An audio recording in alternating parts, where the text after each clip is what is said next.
सब कहते हैं कि दुनिया में मन सबसे ज्यादा शक्तिशाली है। अगर मन से जो ठान लिया जाए वो हासिल कर सकते हैं। हमारे जीवन में सुख और दुख का कारण हमारा मन ही है।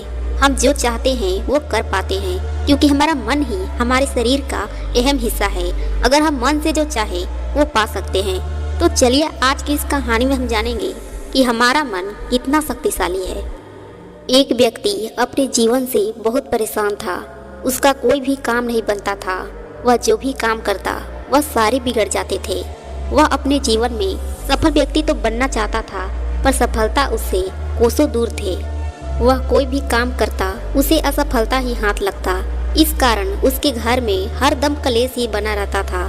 उसे एक ऐसे मंत्र की जरूरत थी जिससे उसके घर में शांति मिल सके और सारी परेशानियां खत्म हो सके। उसने कई लोगों से, कई ज्ञानियों से, कई बाबाओं से एक मंत्र की मांग की जिसको पढ़ने से उसके सारी परेशानियां, सारे दुख दूर हो सके। और उन ज्ञानियों ने, उन बाबाओं ने उसे बहुत सारे ऐसे मंत्र दिए जिससे उसकी परेशानियां दूर हो सके। उसने सारे मंत्र को दिल से अपनाया, पर कोई भी मंत्र काम नहीं आया। कुछ दिन बाद वे व्यक्ति एक सिद्ध गुरु के बारे में सुना। उसने सुना कि एक गांव में एक गुरु अपने शिष्य के साथ आए हुए हैं जो सबके दुखों का निवारण कर रहे हैं। उसने सोचा क्यों ना उस गुरु से मिलकर कोई ऐसा मंत्र ले ले ताकि उसके सारे दुख दूर हो सके और वह चैन से अपनी जिंदगी को जी पाए। उसने गुरु को खोजना स्टार्ट किया। एक मंदिर में गया जहां वो गुरु विश्राम कर रहे थे। वो मंदिर में प्रवेश किया, गुरु को प्रणाम किया और गुरु से कहा, गुरुदेव मैं बहुत दुखी हूँ, मैं बहुत परेशान हूँ, कृपया मेरे दुखों को हर लो। उसकी बात सुनकर गुरुदेव मुस्कुराए और बोले, इस दुनिया में तो सभी लोग एक से बढ़कर एक दुखी हैं, तुम कितने बड़े दुखी हो। उस व्यक्ति ने कहा, मैं सबसे ज्यादा दुखी हूँ। गुरु ने कहा, मुझसे तुम्हें क्या चाहिए। व्यक्ति ने कहा, मुझे एक ऐसे मंत्र चाहिए जिसे पढ़ते ही मेरे सारे दुख, मेरे सारे तकलीफ, मेरी सारी परेशानियाँ खत्म हो जाए। गुरु ने कहा, मंत्र ऐसे नहीं मिलते, उसके लिए कुछ करना पड़ता है। अगर मैं तुमसे कुछ करने के लिए कहूँ तो क्या तुम करोगे? और जैसा मैं कहूँगा वैसा ही करना होगा। व्यक्ति ने कहा, हाँ हाँ बिल्कुल गुरुदेव, जैसा आप कहेंगे वैसा ही करूँगा। जो नियम आप बताएंगे मैं वही करूँगा। सारे यज्ञ, हवन, पूजा पाठ सब कुछ करूँगा, कुछ भी नहीं छोड़ूंगा। पर मुझे एक ऐसा मंत्र दे दीजिए जिससे मैं अपने जीवन को सुकून से जी पाऊँ। गुरु ने कहा, ये सब तो बहुत आसान चीजें हैं। मंत्र पाने के लिए बड़ी कठिन मेहनत करनी पड़ती है, क्या तुम कर पाओगे? उस व्यक्ति ने कहा, गुरुदेव क्या मुझे धक के अंगारों पर चलना होगा? गुरु ने हंसते हुए कहा, नहीं नहीं, इतना आसान भी काम नहीं है। गुरु की यह बात सुनकर उस व्यक्ति के पसीने छूटने लगे। वह सोचने लगा, पता नहीं गुरुदेव मुझसे क्या करवाना चाहते हैं। हर चीजें उन्हें बहुत ही आसान ही लग रही है, तो कठिन काम क्या है? ढक के अंगारों पर चलने से भी और कठिन काम क्या हो सकता है? व्यक्ति ने कहा, गुरुदेव कृपया करके आप ही मुझे बता दीजिए कि मुझे करना क्या है। मैं वो सब करूँगा जो आप बोलेंगे। गुरुदेव बोले, जैसे तुम अपने घर से यहाँ तक आए हुए हो वैसे ही अपने घर को चले जाना और अपने मन में यह कहते हुए जाना कि मैं बहुत सुखी व्यक्ति हूँ, मैं बहुत सुखी हूँ। यह सुनते ही व्यक्ति बहुत खुश हो गया। वह खुशी से झूम उठा। उसका खुशी का कोई ठिकाना नहीं था। वह गुरु से बोला, बस गुरुदेव इतना सा ही बोलना है, मैं तो इसे यूं ही कर लूँगा। गुरु ने कहा, ठहरो जरा, पूरी बात तो सुन लो। जब तुम अपने मन में ये बात दोहरा रहे होगे तो तुम्हारे मन में बंदर का ख्याल भी नहीं आनी चाहिए। अगर तुम्हारे मन में बंदर का ख्याल आ गया तो सब बेकार हो जाएगा। व्यक्ति ने कहा, यह काम तो मैं बहुत आसानी से कर लूँगा। और यह कहकर वह व्यक्ति अपने घर की ओर चल पड़ा। उसने अपने मन में वह कहना शुरू किया, मैं बहुत सुखी हूँ, मैं बहुत सुखी हूँ। लेकिन ऐसा कहते ही उसके मन में बंदर का ख्याल आ जाता है। जब भी वह कुछ करता तो उसे वो गुरु वाली बंदर की बात याद आ जाती है। लेकिन वह यह भी कहता है कि मैं बहुत सुखी हूँ, लेकिन वह जब जब कहता बंदर का ख्याल और भी उसके मन में गहरा होता जाता है। फिर ऐसे कहते कहते वह रास्ते की ओर जा ही रहा था कि उसे रास्ते में बंदर दिखाई देना शुरू हो गया। उसे चारों तरफ सिर्फ बंदर ही बंदर दिखाई दे रहा था। उसने सोचा, आते वक्त तो ये बंदर कहीं दिखे ही नहीं, पर अब क्यों दिख रहे हैं। वह अपने मन में सुखी हूँ, सुखी हूँ और मैं सुखी हूँ, सुखी हूँ बोलता जा रहा था। कुछ देर बाद वह अपने घर की ओर पहुँच गया।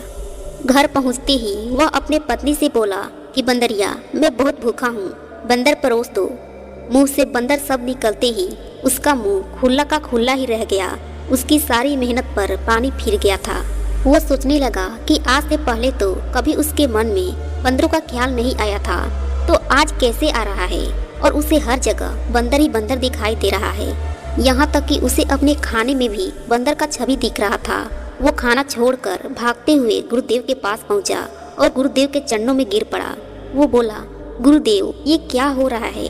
मुझे तो कुछ भी समझ नहीं आ रहा है। मुझे तो अब सिर्फ हर जगह बंदर ही बंदर दिखाई दे रहा है। ऐसा क्यों गुरुदेव? आपने तो कहा था कि बंदर का ख्याल भी नहीं आना चाहिए, लेकिन मेरी जुबान पर ही बंदर बैठ गया है। क्या मुझे वह मंत्र नहीं मिलेगा? आज से पहले तो इतने बंदर कभी नहीं दिखे थे और ना ही मेरे सपने में आए थे। आपने जो मंत्र दिया था वो भी नष्ट हो गया, मुझे मंत्र मिला ही नहीं। गुरुदेव ने कहा, तुम्हें मंत्र मिल चुका है, सिर्फ तुम्हें उसका उपयोग करना है। व्यक्ति चौंक कर बोला, लेकिन गुरुदेव, जैसा आपने कहा मैं वैसा तो बिल्कुल नहीं कर पाया, फिर मंत्र कैसे काम करेगा? गुरुदेव बोले, पहले तुम इस मंत्र को समझ लो। अगर तुमने इसे ठीक से समझ लिया तो यह मंत्र अवश्य ही काम करेगा। उस व्यक्ति ने कहा, गुरुदेव कृपया करके मुझे जल्दी से समझाइए, मैं समझने के लिए तैयार हूँ। फिर गुरुदेव ने कहा, समझने के लिए तुम्हें एक बात का हमेशा ख्याल रखना होगा कि तुम्हारे मन में बंदर का ख्याल नहीं आना चाहिए। उसकी यह बात सुनकर गुरुदेव जोर जोर से हंस पड़े और बोले, हमारा मन ही हमारा मंत्र है। हमारे साथ वही होता है जो हमारे मन के अंदर उसके गहराइयों में चल रहा होता है। उसकी यह बात सुनकर गुरुदेव जोर जोर से हंस पड़े और बोले, हमारा मन ही हमारा मंत्र है। हमारे साथ वही होता है जो हमारे मन के अंदर उसके गहराइयों में चल रहा होता है। जैसे कि तुम पहली बार यहाँ आए थे तो तुम्हें कहीं बंदर दिखाई नहीं पड़े, और एक दो बंदर तुम्हें दिखाई भी पड़ा होगा तो वो तुम्हारे ध्यान में नहीं आया होगा, क्योंकि तुम्हारे मन के गहराइयों में बंदर थे ही नहीं। लेकिन जब तुम यहाँ से वापस गए तो तुम्हारे मन के गहराइयों में जो होना चाहिए था वह तुम्हारे जुबान पर था कि मैं सुखी हूँ, लेकिन ये सब मन के गहराइयों में नहीं था। तुम जिस चीज़ से बचना चाहते हो वही तुम्हारे मन के गहराइयों में पहुँच जाता है।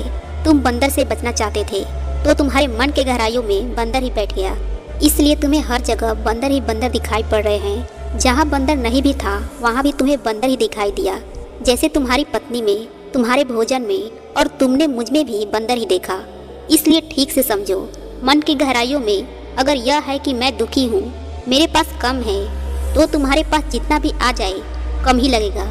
अगर किसी की मन की गहराइयों में यह बात है कि मैं सुखी हूँ, मेरे पास बहुत है, तो उसके पास जितने भी है उसे हमेशा अधिक ही लगेगा, फिर चाहे उसके पास चीज़ें कम ही क्यों ना हो। और अगर उसके पास दुख भी होगा तो उसमें वह सुख निर्मित कर ही लेगा।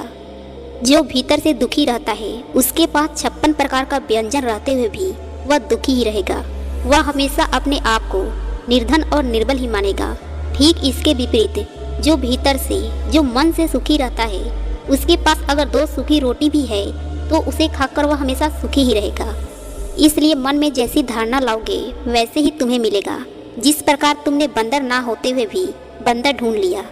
फिर गुरुदेव ने कहा, अब तुम्हें समझ में आ गया होगा कि तुम इस मंत्र को कैसे सिद्ध करोगे। व्यक्ति के आंखों से आंसू निकल रहे थे। व्यक्ति ने कहा, गुरुदेव, अब मैं समझ गया हूँ। हम जो हमेशा सोचते हैं वही हमारे मन में भी बैठ जाता है। मैं लगातार शब्दों का उच्चारण तो मुंह से जरूर कर रहा था, पर मेरी सोच तो बंदरों पर ही चल रही थी, इसलिए मुझे बंदर ना रहते हुए भी बंदर दिखाई दिया। इस तरह मैं सुख तो चाहता हूँ, लेकिन मेरे मन के गहराइयों में दुखी बैठा हुआ है और मेरे सारे काम बिगड़ने लगते हैं, क्योंकि मैं हमेशा उल्टा ही सोचता हूँ। इसलिए ये मंत्र भी उल्टा ही हुआ। वास्तव